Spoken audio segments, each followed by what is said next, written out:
Comparator क्या है, comparator को आप अपने हिसाब से भी चला सकते हो, सेट कर सकते हो, कितना क्या करना है वो आप अपने हिसाब से कर सकते हो। कंपैरेटर को अपने हिसाब से चलाया जा सकता है।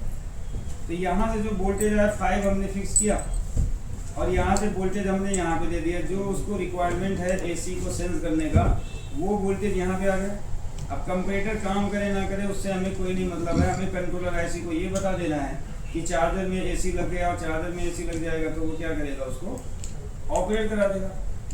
क्योंकि कंपैरेटर अभी हमारा वर्क नहीं कर रहा, अगर वर्क करता तो हमें ये जुगाड़ करने की जरूरत नहीं होती। हमें क्या करना है, केवल एसी को सेंस कराना है। तो एसी की जो रिक्वायरमेंट वोल्टेज है वो हमें पिन नंबर उसको दे देना है ताकि उसको ये पता चल जाए कि चार्जर में एसी लग गया। तो हमने क्या किया, ये है 14 नंबर, 14 से जो वोल्टेज आउट होता है इस रजिस्टर पे जाता है और इस रजिस्टर का दूसरा टर्मिनल किसको जाता है, कंट्रोलर को जाता है। अब जब चार्जर को लगाते हैं इधर से 12 वोल्ट आउट हुआ, इसने 5 वोल्ट बनाया और 5 वोल्ट में से ये रजिस्टर क्या करेगा, कुछ वोल्टेज हमको यहाँ पे देना है 2.2 के करीब। अगर 2.2 फिक्स है, कंट्रोलर को थोड़ी ना पता है आप कहाँ से दे रहे हो, उसको तो हमें फिक्स वोल्टेज दे देना। तो वो ये समझ जाएगा कि चार्जर में एसी लग गया है, कंपैरेटर हमारा काम कर रहा है। क्योंकि कंपैरेटर को आप अपने हिसाब से इसको वर्क करा सकते हो, जैसा भी चाहो इसको कर सकते हो। तो ये वाला वोल्टेज यहाँ पे आया और ये वोल्टेज यहाँ पे चला गया और वो क्या कर दिया, एसी को सेंस कर लिया, जो आईपीएस जाता था वो खत्म हो गया। एक बार लगाना सर लेकिन इसमें जैसे कि बैटरी परसेंटेज बताया होने पे कट ऑफ होगा सर, सिर्फ कंट्रोलर को बेवकूफ बनाया ना कि हमने एसी सेंस करा था।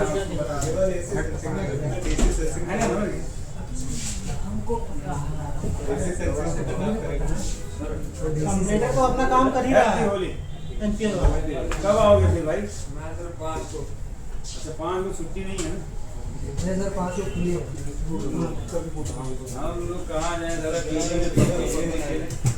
मारेंगे अभी बहुत तेज, वो जोड़ा हुआ है उसको लगाने जा रहा है। ये एसी लगा पता है भाई उसको समझ गया कंट्रोलर आईसी को इसके पिन का इंफॉर्मेशन जा रहा है। तो कंट्रोलर आईसी क्या करता है, एक पीएनपी ट्रांजिस्टर लगा होता है, उसके बेस को 0 करके उसको ऑन कर देता है और चार्जर ये आईसी क्या होती है, शट डाउन।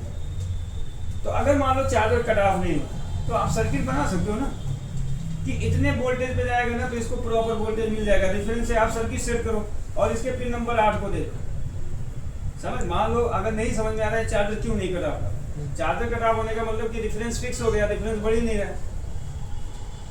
तो मतलब आप कुछ सर्किट ऐसी होती है जिसको आप छेड़ दो, मान लो डीसी सेंसिंग। अब डीसी सेंसिंग उसको क्या पता, उसको तो ये बता दे कि बैटरी लगी है। अब 12 वोल्ट की सप्लाई दो, कहीं और से ले लो और उसको देखो तुम पिन नंबर 2 पे वोल्टेज दो, रजिस्टर पे वो डीसी को सेंस करो। उसी तरह इसमें क्या था, इसमें देखो हमारा कंपैरेटर होता है, क्योंकि हम बहुत कोशिश किए कि इसके पिन नंबर 12 और पिन नंबर 13 पे वोल्टेज फिक्स हो जाए। बार बार क्या कर रहा है, उड़ा रहा है, कहीं हो सकता है इंटरनल की भी प्रॉब्लम। यहाँ पे कितना वोल्टेज आता है, 2.3। अब ये 14 से क्या करता है, वोल्टेज आउट करता है, 14 से 2.4 वोल्ट आउट करता है। आउट किया तो यहाँ पे क्या करता है, एक 1K का रजिस्टर लगा दिया तो ये रजिस्टर 2.2 दे दिया। अब ये चला गया कंट्रोलर आईसी को। अब कंट्रोलर आईसी को तो बताना है ना कि हमने एसी लगाया। अब तुम कहाँ से दे रहे हो उसको थोड़ी ना पता चले।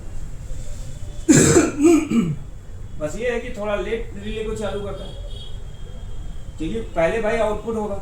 अब इसका तो यही तो फंडा है कि स्विच चालू करते आउटपुट हो जाता है, वो उसको दे दिया ना तभी वो सेंस करेगा। समझ में आया? तो इसमें क्या, अब इसमें हमें इसको बताना है तो यहाँ पे क्या है, रेगुलेटर लगी है। ये रेगुलेटर को 12 वोल्ट मिलता है कहाँ से, फ्रॉम ऑक्सिलरी। अब अगर ऑक्सिलरी नहीं काम करेगा या 7-8 ये नहीं काम करेगा तब तो आप एसी नहीं सेंस करा सकते। वोल्टेज लोगे कहाँ से, आपके पास है 5 वोल्ट, अगर 12 वोल्ट से लेना तो वहां से भी ले सकते हो। अब यहाँ से एक रजिस्टर सेट किया यहाँ, तो इधर क्या है 5.0 है, इधर ये कितना पास कर रहा है 1.8, यार आप 2.2 तक कर दो और अच्छी बात, फिक्स कर दो। अब ये वोल्टेज जैसे आएगा कंट्रोलर आईसी को गया तो कंट्रोलर आईसी को तो वोल्टेज मिल रहा है ना, उसको पता है एसी लगा है तभी वोल्टेज मिल रहा है, यही हो रहा है ना भाई। उसको तो 2.2 चाहिए, आप कहाँ से दे रहे हो उसको ये नहीं मैटर करता है। देखो रिले को चालू किया, अगर ये इस वोल्टेज को नहीं सेंस करता कि यार इस वोल्टेज से नहीं चालू होगा तो रिले चालू नहीं करता। तो बहुत सारा सर्किट ऐसे रेफरेंस फिक्स कर सकते हो, आउटपुट वोल्टेज कम ज़्यादा कर सकते हो, आउटपुट वोल्टेज तुम्हारे ऊपर आप घटा बढ़ा सकते हो। सर जी अगर इन्वर्टिंग और नॉन इन्वर्टिंग भी सेम रहेगा तो आउटपुट पे प्रभाव क्या होगा? आउटपुट कुछ नहीं होगा, आउटपुट उससे थोड़ा सा बढ़ा के देगा, दोनों सेम ही होता है, आप दोनों को देखिए हमेशा सेम रहेगा। और अगर उसका इन्वर्टिंग ज़्यादा होगा तो? अरे तो वो सर्किट के ऊपर डिपेंड करता है कि inverting non inverting high low कहाँ पे कर रहे हैं, इसलिए दोनों कॉमन करके कॉमन नहीं सर इसको छोड़ दीजिए, मान लीजिए हम कंप्यूटर की बात कर रहे हैं। हाँ, अगर इन्वर्टिंग को ज़्यादा करते हैं, इन्वर्टिंग अगर हाई है, अगर इन्वर्टिंग आपका हाई है, नॉन इन्वर्टिंग आपका लो है, तो आउटपुट लो रहेगा, लो रहेगा, आउटपुट लो रहेगा, बस ये याद रखो। अगर नॉन इन्वर्टिंग हाई है, इन्वर्टिंग आपका क्या है लो है, तो हाई वोल्टेज आउट करेगा, सर्किट को ऑपरेट कराएगा, ये चीज है। जैसे जैसे चार्ज होता है ना, हाँ वैसे बढ़ता जाएगा। वैसे तो साउंड उसका बढ़ेगा। अब देखिए जो आउटपुट में शंट लगा है, शंट का कम्युनिकेशन तुम्हारे कंपैरेटर से किया, तो वही तो रीड करता है कि यहाँ पे क्या हो रहा है क्या नहीं। तो मतलब क्या है कि कुछ सर्किट में आप क्या कर रहे हो, फिक्स कर सकते हो, वोल्टेज फिक्स कर सकते हो, रिपेयर कर सकते हो। अब मान लेते हैं कि मेरे को आउटपुट वोल्टेज बढ़ाना है, मेरे को 60 चाहिए, मैं 60 पे करना चाहता हूँ, रेफरेंस को घटाओ, एक रजिस्टर पैरेलल डालो, उसको वोल्टेज मिला 60 वोल्ट दो, उसको वोल्टेज मिल गया, वो उसके हिसाब से स्विचिंग करा देंगे। यही तो होता है कि कम ज़्यादा, मान लो मेरे को कम करना है, रजिस्टर को हटा दो, कम हो गया। अब डीसी सेंसिंग में मान लो उसको 2.2 चाहिए, अगर उसको रियल में 60 पे चार्ज कराना है, एक रजिस्टर पैरेलल डालो, 60 वोल्ट दो, उसको 2.3 मिल जाएगा, वो चल जाएगा। मतलब आप इन दोनों चीज़ों से आउटपुट के सर्किट को चेंज कर सकते हो, एक फीडबैक से, एक आपका TF431 से, एक डीसी सेंसिंग से आउटपुट वोल्टेज को आप चेंज कर सकते हो। तो बहुत सारी सर्किट है, आप कर सकते हो, लेकिन पहले प्रिंसिपल समझ में आए, समझे? जो जितना वोल्टेज का रिक्वायरमेंट है उतना हम लोग कहीं से भी दे सकते तो मान लो सर्किट कर रहे हो, नहीं हो पा रहा है, नहीं कर पा रहा, तो आप कहीं से होना चाहिए, कितना रजिस्टर कितना मेंटेन करें। अब आओ जल्दी अगर काम नहीं करेगा तो एसी को सेंस नहीं करेगा, आईपीएस दिखाएगा। तो सर जी इसमें कितना एरर आता है? हाँ, एरर कितना डिस्प्ले पर दिखाता है? अरे तुम भी बकचोदी वाला सवाल पूछ लिए। अब एरर हम बताएं सब बैठ के, एरर बताएं। बता दीजिए, फॉल्ट बताइए, रिपेयर हम कर लेंगे। तो ऐसे तो ये भी बच्चे बोलेंगे सर हमने चार्जर खत्म कर दिया, हमें समझ में कुछ नहीं है। अब हम तुम्हारे अकॉर्डिंग से नहीं, इन लोगों के अकॉर्डिंग से ये अंतिम में पूछेंगे, ज़्यादा खत्म होगा तब। पागल है देख, वैसे बहुत प्रॉब्लम मैं बता दूंगा, लिख दूंगा, इकट्ठा ऐसे लिखे तो नहीं समझ। सर प्राइमरी का नहीं, सेकेंडरी में केवल जो फॉल्ट आता है उसका। सेकेंडरी में देखो एक डीसी सेंसिंग की आती है, ये बहुत लैब ज्यादा दिखाएगा, लैब दिखाएगा। डीसी सेंसिंग की आती है, और एक आपका थर्मिस्टर का आता है जो कि मैंने रिपेयर किया था। थर्मिस्टर का क्या दिखाता है उसमें? एक थर्मिस्टर की प्रॉब्लम आई थी, उसमें क्या होता है, fault LED plus 100% LED blink करता है। अगर कंपैरेटर भी खराब होगा तब भी ये फॉल्ट होता है। तो एक तो ये फॉल्ट हो गया, एक आपका फॉल्ट होता है कि आपका फॉल्ट एलईडी प्लस 50% ब्लिंक कर रहा है, ब्लिंक की, ठीक है ना। चलो तुमने छेड़ा है, हम सब बताएंगे, तुम लोग इंजीनियर बन जाओ। Fault LED plus 75% blink, 75% LED blink, ये भी फॉल्ट है, ब्लिंक, ठीक है ना। एक फॉल्ट ये है कि all LED on, all LED on, ये फॉल्ट है, ठीक है। उसके बाद छठा जो आपका होता है 100% वाला, जैसे फॉल्ट एलईडी प्लस आपका 100% एलईडी ब्लिंक करता है, ठीक है ना।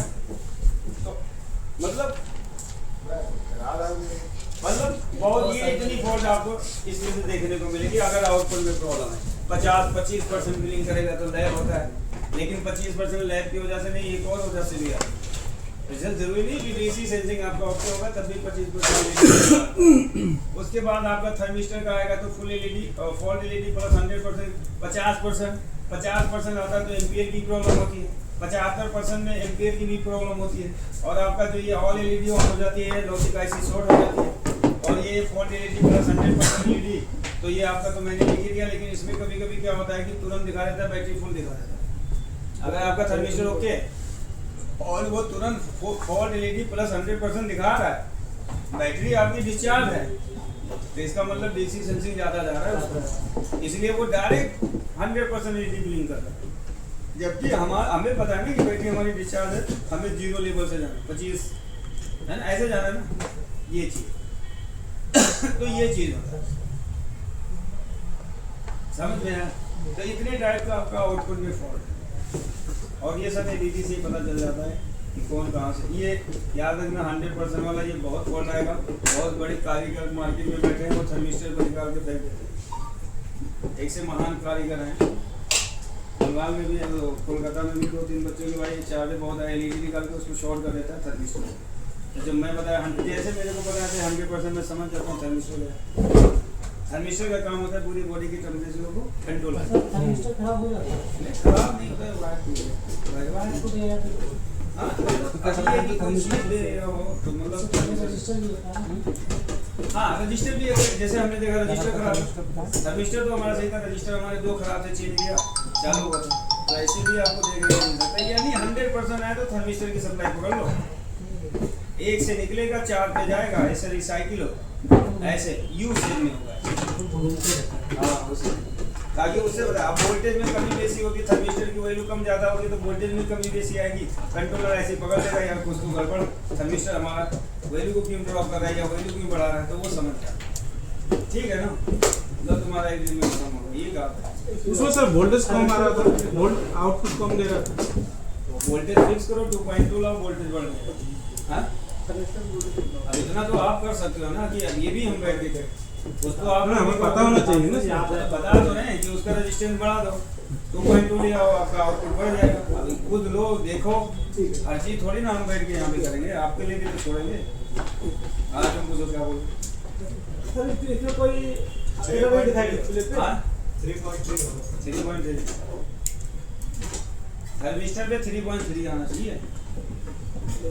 और सर इसमें कोई एरर नहीं दिखाया इस टाइप से? कोई एरर नहीं दिखाया? TH लिख के आ जाता है, TH लिखा हुआ है। थर हाँ ठीक। अगर वहाँ पे BOC आया तो बूस्ट चार्जिंग यानी बूस्ट सर्किट काम कर रहा है। BOC बूस्ट सर्किट मतलब PFC सर्किट काम कर रहा है। L25 बैटरी क्षमता 25% से कम। अगर L25 दिखा रहा है डिस्प्ले में तो कह रहा है कि बैटरी 25% से कम जा रहा है। 100% बैटरी क्षमता 100% है। लोग बैटरी के बाहर उल्टी पता नहीं होने लगाने पर, बैटरी की वायर को बाहर उल्टी लगाने पर IPP इनपुट उपलब्ध नहीं, मतलब AC को सेंस नहीं कर रहा IPP। FLC फ्लोट चार्जिंग यानी फेक चार्जिंग, फ्लोट FLC अगर FLC आ रहा है तो फेक चार्जिंग हो रहा है, वो 100% दिखाएगा, बैटरी आपकी चार्ज नहीं होगी और 10 दिन लगा कर रखो चलते रहेगा। 25% बैटरी क्षमता 50% से कम है लेकिन 25% से ज़्यादा है। BCD ये तो गाली लिखा हुआ है। Battery full charge battery full charge. IPL मतलब लो करंट।